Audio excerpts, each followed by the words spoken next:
Aujourd'hui, c'est le dernier épisode de la saison 2 de Femmes d'influence et pour l'occasion, j'ai eu envie de faire un épisode solo. J'ai envie de repasser avec vous des épisodes de la saison, puis en même temps de vous raconter des petites anecdotes de tournage, des choses qui se sont passées behind the scenes, puis en même temps de vous faire part de l'évolution du podcast Femmes d'influence, comment ça se passe, où on en est rendu. Ça vous tente? On fait ça? OK, go.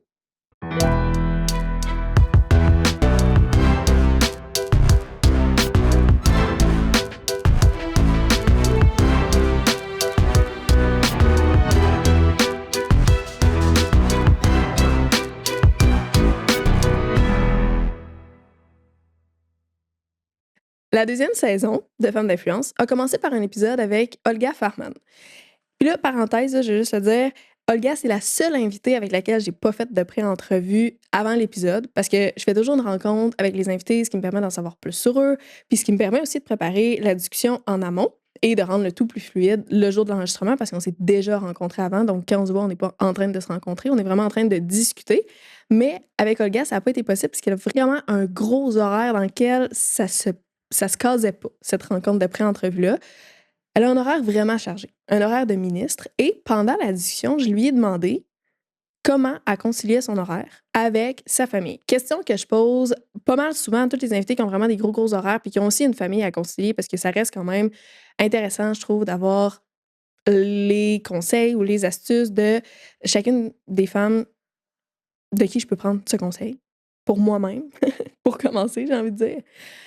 Puis Olga, elle a répondu que elle intégrait son enfant dans son travail. Puis j'ai trouvé ça vraiment intéressant parce que j'ai l'impression que des fois, quand on parle de conciliation de travail-famille, on pense que ça doit être deux vases hermétiques, chacun de leur bord, qui se communiquent pas.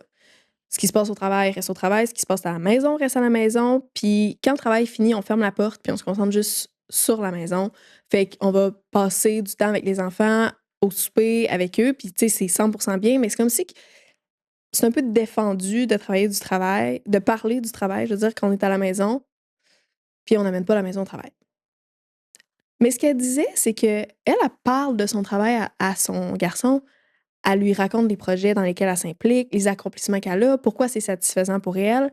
Ce qui fait que lui, il voit sa mère s'épanouir professionnellement parlant, puis il comprend ce que ça lui apporte, puis il comprend aussi les fois où elle peut pas être là, par exemple, pour un spectacle d'école parce que est occupée avec telle implication, il peut comprendre son absence, puis il peut comprendre ce que ça va lui apporter à elle de faire ça. Puis je trouve que c'est une très belle manière d'aborder la conciliation travail-famille. Puis je me rends compte que c'est pas quelque chose que je faisais consciemment avec ma petite à la maison qui a 3 ans, mais c'est quelque chose qui se produit un petit peu naturellement. Parce que cet été, par exemple, j'ai lancé un deuxième podcast. Au au début, c'était tourné dans mon salon. Fait que quand elle revient de la garderie, elle voit les caméras, elle voit le micro du podcast, elle veut venir s'asseoir dans le fauteuil de maman, elle veut parler comme elle voit maman sur les podcasts. Puis pour elle, ça devient le fun. Pour elle, c'est le fun d'imiter maman, puis elle voit que maman a du plaisir à faire ce qu'elle fait. Fait qu'il y a pas de conflit dans sa tête. Pour elle, le podcast, ce n'est pas ce qui lui empêche de voir sa mère. Au contraire, c'est quelque chose de tellement le fun que même elle, elle veut le faire. Puis je trouve que ça enlève un poids, on dirait, de voir cette intégration-là qui peut se faire, le travail avec la vie de famille. Comme ma petite, là, elle veut l'écouter, le podcast de maman. Des fois, on le met sur la télé, elle veut écouter le podcast de maman. Elle entend le générique de Femmes d'influence, elle sait que c'est ça. Pour elle, c'est complètement intégré. Et je pense que quand les vases, on se dit qu'ils doivent être hermétiques et ne pas se communiquer, ben des fois, on se sent peut-être un petit peu mal quand un vase déborde dans l'autre, puis qu'on ramène un petit peu de travail à la maison ou qu'on ramène un peu la maison au travail. Mais c'est pas obligé d'être comme ça. Ça peut s'intégrer, puis je pense qu'en 2025, la tendance tend vers ça. Puis je pense qu'il y a quelque chose de vraiment sain dans cet équilibre-là qui peut se faire. Puis d'amener le travail, peut-être que dans le temps, le travail, ça servait juste à subvenir à nos besoins. Maintenant, on peut vraiment s'épanouir, aimer le travail qu'on fait. Je dis pas qu'avant, il aimait pas le travail qu'il faisait, là. Mais cette notion-là, vraiment d'aimer ce qu'on fait, s'épanouir au travail, montrer à nos enfants que travailler, c'est le fun, puis qu'ils peuvent choisir une voie qu'ils vont aimer eux aussi, ça a l'air d'être une tendance croissante. J'espère que ça va continuer vers ça. J'ai aussi trouvé super intéressant de voir entre Natacha, Natacha Jean et Julie Lemieux, qui ont toutes deux parlé de politique municipale, la manière différente dont elles l'avaient vécu toutes les deux. Puis là, je veux pas vous perdre là, avec la politique municipale parce que ça s'adresse à toute situation, j'ai envie de dire, plus difficile ou qui demande plus de résilience qu'on peut vivre. Mais je vous explique rapidement. Dans les deux cas, elles ont fait des mandats en politique municipale. Julie a fait 8 ans. Natacha a fait 4 ans. Natacha, elle expliquait que, ben oui, c'est dur. La politique, c'est vraiment difficile. C'est difficile pour les hommes, c'est difficile pour les femmes. Puis des fois, en tant que femme, ben il y a peut-être des petits commentaires qui déchirent plus ou on vit des situations désagréables encore. Ça se peut, ben oui. Natacha racontait que elle, ça l'a atteint, ça. Ça l'a atteint, ce qui fait qu'elle ne s'est pas représentée pour un deuxième mandat. Puis dans l'entrevue, elle dit, c'est peut-être un regret qu'elle a d'avoir laissé ces commentaires-là l'atteindre. Mais en même temps, ce qui est très beau, c'est qu'elle s'est écoutée. Elle a écouté sa vulnérabilité, les émotions qu'elle ressentait par rapport à ça, puis elle a décidé de quitter pour aller faire un autre poste. Puis ça répondait aux besoins qu'elle avait à ce moment-là. L'écoute qu'elle s'est accordée est vraiment louable. De l'autre côté, Julie, elle s'est vraiment créé une carapace pour que rien de ces commentaires-là l'atteigne. Là, je dis pas que c'est un robot, là, c'est sûr qu'il y a quelque chose qui est gratigne à quelque part, mais elle s'est faite une carapace pour pouvoir continuer, puis pousser ses dossiers, puis faire un deuxième mandat. Mais à l'inverse, ce que Julie expliquait, c'est qu'à se faire une carapace qui est trop épaisse, ben maintenant, on se déconnecte de nous-mêmes puis de nos émotions. Ce qui n'est pas arrivé dans le cas de Natacha, où elle est toujours restée vraiment connectée à ce qu'elle vivait. Mais dans le cas de Julie, elle s'est déconnectée de ce qui pouvait être négatif comme sentiment à l'endroit des commentaires qu'elle recevait ou des jugements auxquels elle faisait face pour pouvoir continuer d'avancer dans son travail. Mais ce qu'elle disait, c'est que quand elle est sortie de la politique puis qu'on lui a fait une grande, grande fête de départ, elle pouvait pas se connecter à ses émotions positives non plus. Elle pouvait pas se connecter, elle ressentait pas de joie ni toute l'ampleur que cette fête-là était pour elle. Puis ça a été comme ça pendant un petit bout après, tellement la carapace était épaisse. Et c'est là que je dis que ça s'applique vraiment pas juste en politique, ça s'applique tout le temps. Des situations difficiles, on en vit toutes, tout le temps. L'adversité, là, on connaît ça. Des fois, notre résilience est mise à l'épreuve. Des fois, on se sent plus vulnérable. Des fois, on a envie de lâcher. Puis des fois, on lâche. Puis c'est correct. Ça a mauvaise connotation de se dire qu'on lâche, mais c'est pas ça. Si on s'écoute, puis qu'on prend juste la décision de se retirer, ben, de certains côtés, je trouve que c'est une victoire. Il y a des gens qui s'accrochent trop à quelque chose juste par peur de passer pour du monde qui lâche. Si ça se fait dans une optique où on n'écoute pas la première personne qu'on devrait écouter dans la vie, c'est-à-dire soi-même, peut-être qu'on s'est lâché soi-même. Si on prend la décision en s'écoutant de se retirer ou de finalement laisser faire quelque chose, un projet dans lequel on voulait s'impliquer ou quelque chose qu'on voulait démarrer, puis finalement que ça marche pas, fair enough. Mais des fois, on va choisir de continuer d'avancer puis de faire une carapace plus épaisse pour continuer. Puis je trouve que c'est une mise en garde que Julie amenait. Puis c'est pour ça que je veux la réitérer maintenant. Continuer d'avancer, c'est bien, c'est super louable. Pas perdre de vue nos objectifs. On en a reçu aussi là, des femmes entrepreneurs au podcast. OK? C'est sûr qu'elles doivent regarder leur objectif à tous les jours pour continuer d'avancer malgré l'adversité et donc faire ce qu'il faut, défoncer des murs s'il faut faire la carapace. Mais rester toujours connecté à nos émotions, à ce qu'on vit. Ça reste la première boussole. L'intuition aussi, on en a parlé beaucoup à travers les discussions. Suivre son intuition, écouter notre voix, écouter nos émotions, ça reste primordial, ça reste la plus grande boussole qu'on a. Fait que se faire une carapace, oui, pour continuer de faire ce que notre boussole nous dit de faire, ce vers quoi on est guidé. Si à un moment donné, on continue d'avancer juste pour avancer puis qu'on n'a plus le nord, il y a peut-être une perte de sens. Puis après, ben, essayer de se reconnecter à nos émotions. Là, c'est difficile. C'est difficile, puis quand ça arrive, c'est un raz de marée là, qui arrive. Maintenant, la saison 2 de Femmes d'influence a 8 invités extraordinaires. Puis j'ai envie de répondre à la question qu'on me pose le plus souvent. Comment tu fais pour aller chercher ces invités-là? La réponse, ça va peut-être en surprendre plusieurs. La réponse est aussi simple que je le demande. Je le demande. J'ai pas des contacts particuliers. J'ai pas de formule magique. Je le demande. J'envoie un message sur LinkedIn. À froid, là. Tu sais, bien souvent, la personne ne me connaît pas. Des fois, on peut s'être connu ou s'être croisé à un événement, mais d'autres fois, c'est à froid ou j'envoie un courriel. Je pense que c'est quelque chose de tellement simple, mais j'ai appris que des fois, ce qui est simple, c'est pas facile. C'est simple d'envoyer un message pour le demander, mais c'est pas facile parce qu'on s'expose à un éventuel refus, à un éventuel non. Puis on veut pas se faire dire non. Déjà, c'est désagréable de se faire dire non dans la vie, mais on veut pas avoir l'impression de se faire rejeter ou de faire rejeter notre demande ou notre projet.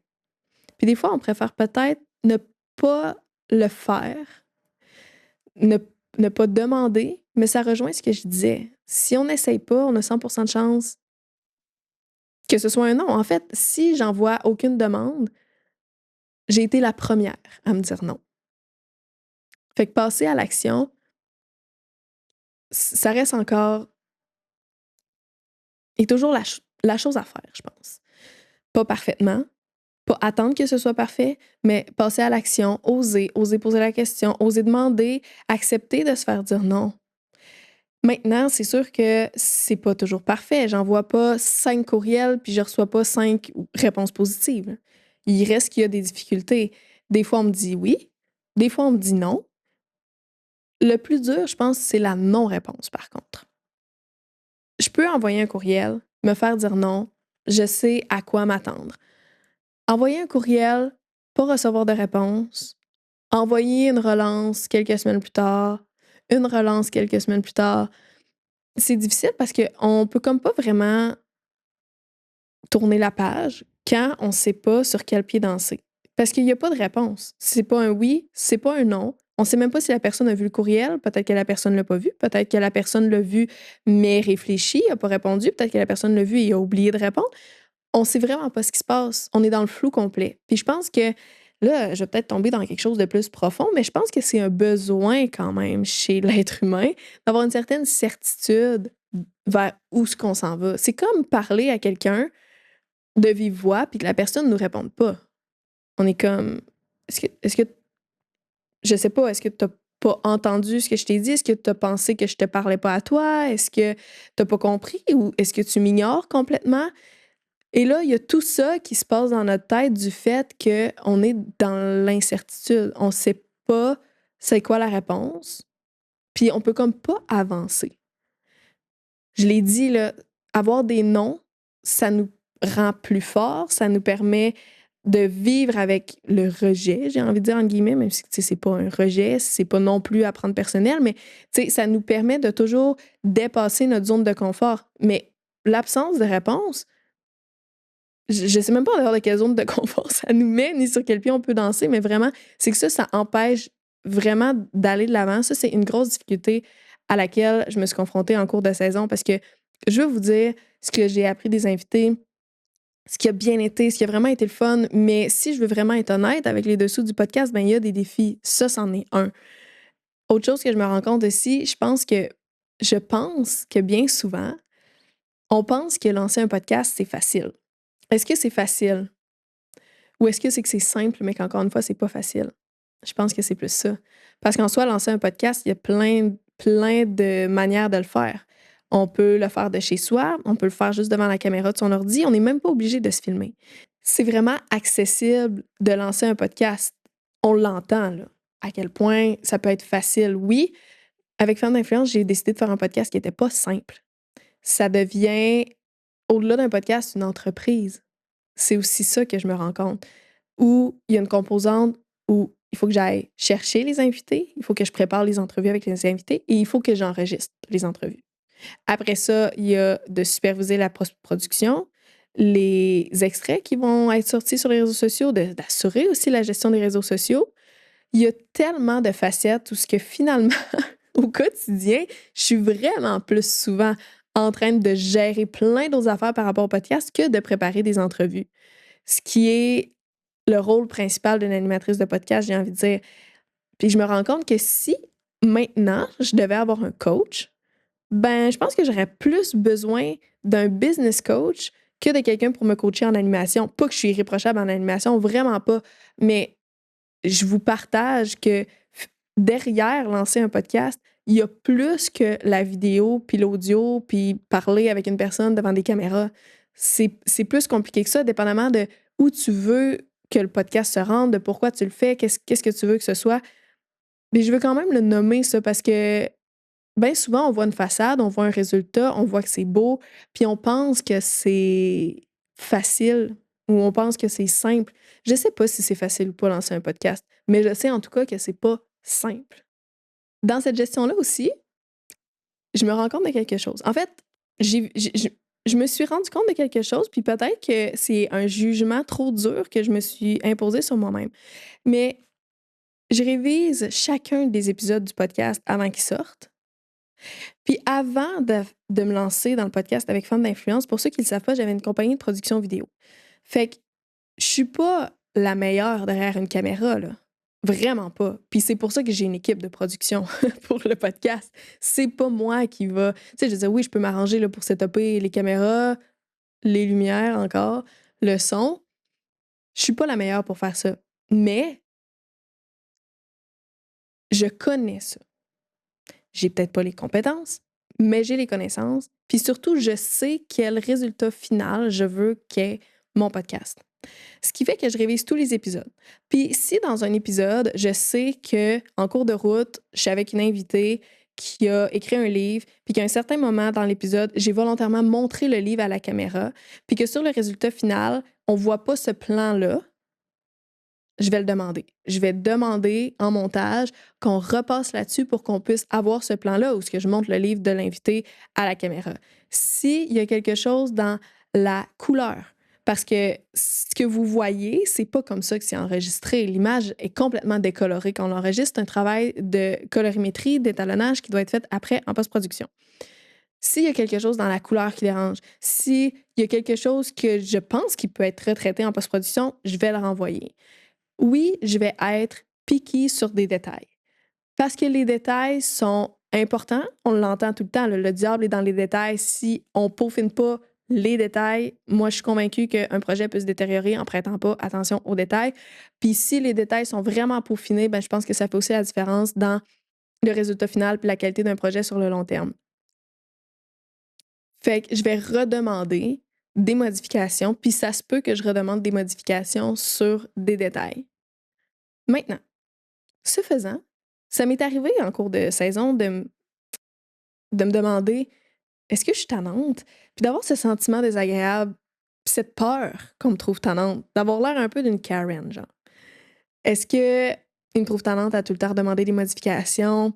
Ah, ça, je voudrais changer. Ça me fatigue, mais je vais peut-être faire une croix là-dessus. Peut-être que finalement, je le demanderai pas parce que je veux pas qu'ils me trouvent trop fatigante. Puis je me suis demandé pourquoi? D'où ça vient? Puis la journée où j'ai arrêté de m'excuser, de demander des modifications, c'est la journée où je me suis demandé si j'étais un homme, est-ce qu'on me trouverait tannante de demander des résultats précis avec des standards élevés? Est-ce que j'aurais peur d'avoir l'air d'une Karen si j'étais un homme qui sait ce qu'il veut, qui tient son monde accountable sur les standards qu'il veut atteindre pour bâtir quelque chose de qualité? J'ai un doute.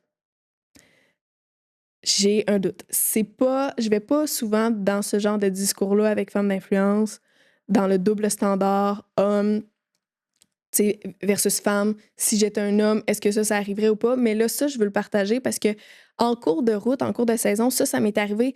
Mais plus encore, j'ai rencontré d'autres femmes qui se disaient la même chose. Des femmes qui me demandaient quelque chose à moi des fois, puis qui s'excusaient de me demander des choses. Puis je me dis: «Excuse-toi pas, là. Pourquoi tu t'excuses? Parce que tu demandes quelque chose de précis? Parce que si ou parce que ça?» Parce que j'ai vu d'autres personnes dans la même situation, ben là, j'en parle dans cet épisode-là. Puis, je veux aussi donner un autre exemple sur le même sujet, là, mais c'est arrivé en cours de saison avec mon mari. On a écouté le documentaire sur Netflix qui repasse un peu la vie de Martha Stewart. Je ne sais pas si vous l'avez écouté. Sinon, je vous le recommande. Puis, mon mari, antérieurement, a lu la biographie de Steve Jobs, qui a fondé Apple. Steve Jobs avait zéro social skills, OK, il faut le dire, mais il était très, lui aussi, piqué sur les détails. Pour lui, c'était important. Puis il était, vu qu'il n'y avait pas vraiment de social skills, il était peut-être un petit peu tyrannique dans sa manière de fonctionner. Mais quand je demandais à mon mari, puis comment tu trouves le livre, est-ce que tu aimes ça, tu sais, raconte-moi un peu, la première chose qu'il me dit, c'est un visionnaire. Il veut tellement faire des choses comme ça se fait pas maintenant, puis c'est fou l'intérieur des Mac, comment il veut que ce soit clean. Les ingénieurs se disent on s'en fout, personne ne va voir l'intérieur, mais pour lui c'est important parce que pour lui il va le savoir. Il veut tellement que tout, tu sais, soit parfait, c'est un visionnaire. On a écouté le documentaire sur Martha Stewart. Martha Stewart, femme entrepreneur dans les années 50, 60, elle sait où ce qu'elle s'en va, elle sait ce qu'elle veut bâtir, c'est pas facile, c'est pas évident, elle a des standards élevés, c'est genre Madame Perfection. Oui, c'est tough pour son équipe, ça se peut, mais elle sait ce qu'elle veut bâtir, elle veut les résultats qui vont avec. Quand on a eu fini d'écouter le documentaire, j'ai demandé à mon mari, puis comment tu as trouvé le documentaire? La première chose qu'il m'a dit, c'est, tu sais, moi, le monde tyrannique, j'ai un peu de la misère avec ça. Puis je lui ai fait réaliser le double standard qu'il y avait là aussi. Parce que pour moi, c'est la même chose. Dans les deux cas, que ce soit Martha Stewart ou Steve Jobs, tu as deux personnes qui veulent bâtir une entreprise avec des standards élevés, qui savent où ils veulent s'en aller, puis qui vont garder leur équipe accountable de ce résultat-là. Mais quand c'est une femme, la première chose qui ressort, c'est qu'elle est tyrannique. Avant de dire qu'elle est visionnaire dans ce qu'elle accomplit, et pourtant, elle est visionnaire dans tout ce qu'elle a accompli. Mais quand c'est un homme, la première chose qui est ressortie, c'est à quel point il était visionnaire au lieu d'être tyrannique. Je pense que je vais m'arrêter là. Si vous êtes d'accord ou si vous voulez, de votre côté, prolonger votre réflexion là-dessus, je vais m'arrêter là-dessus. Puis j'ai envie de finir sur une bonne dose d'honnêteté parce que les femmes qui viennent au podcast racontent leurs histoires, racontent leur parcours de succès, mais aussi leur parcours de difficultés puis d'échecs. Puis si je veux être transparente, ben, je vais aussi raconter les miennes. Parce que oui, le podcast, j'adore le faire. Il y a des moments où c'est difficile, j'en ai parlé. J'apprécie quand même chacun de ces moments-là parce que c'est les difficultés que j'ai choisies pour pouvoir faire ce podcast-là. Maintenant, si je veux être honnête, la saison 2, ça a été une saison très difficile. Il y a eu des hauts et beaucoup de bas parce que le podcast, ça reste de l'entrepreneuriat. Fait que ça a été une saison pour moi qui a été difficile, puis c'est normal parce que c'est la deuxième saison. J'apprends, je suis encore en train d'apprendre.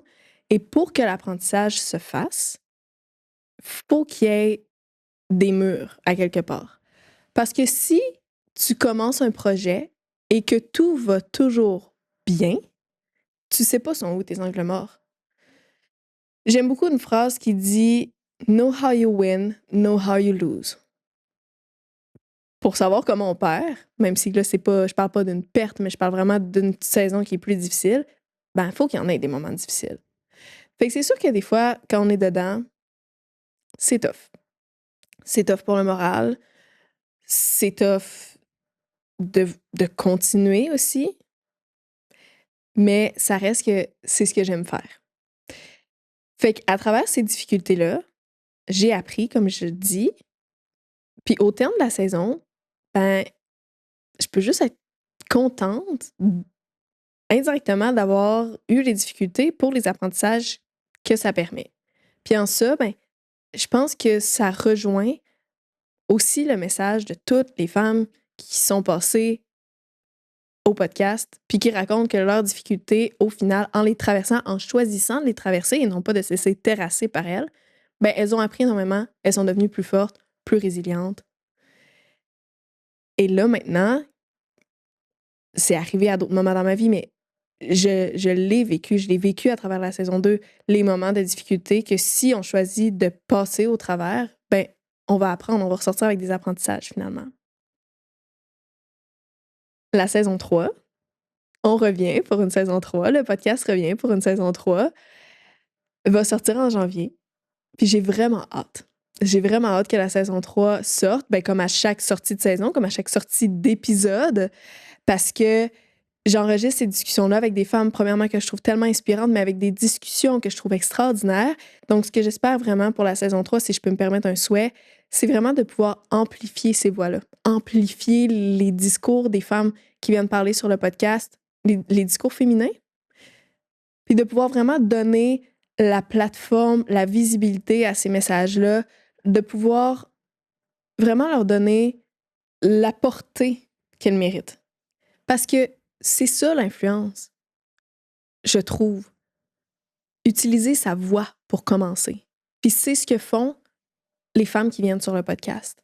Elles viennent parler de leur parcours, d'une expérience spécifique, d'une expertise qu'elles ont, mais dans tous les cas, elles commencent juste par choisir d'utiliser leur voix. Et ça, pour moi, c'est la plus grande forme d'influence qu'il n'y a pas. C'est ce que je souhaite pour la saison 3. Mais je veux vous dire que vous aussi, vous en avez de l'influence. Vous aussi, vous pouvez utiliser votre influence pour partager le podcast, partager les discours qui sont mis sur les réseaux sociaux, le partager à quelqu'un que vous connaissez, commenter, utiliser votre voix, vous aussi, dans les commentaires. Donnez de la portée au podcast. Vous aussi, vous pouvez le faire avec un like, quelque chose. Fait que l'influence, c'est d'abord d'utiliser sa voix. Puis vous aussi, vous en avez de votre côté. Puis je vous encourage à utiliser vous aussi votre influence. Sur ce, je vous remercie d'avoir été avec nous pour la saison 2. Je vous souhaite un beau temps des fêtes et soyez bienveillants envers vous-même et envers les autres. Vous pouvez vous abonner au podcast Femmes d'influence sur YouTube et nous suivre sur Apple Podcasts et Spotify.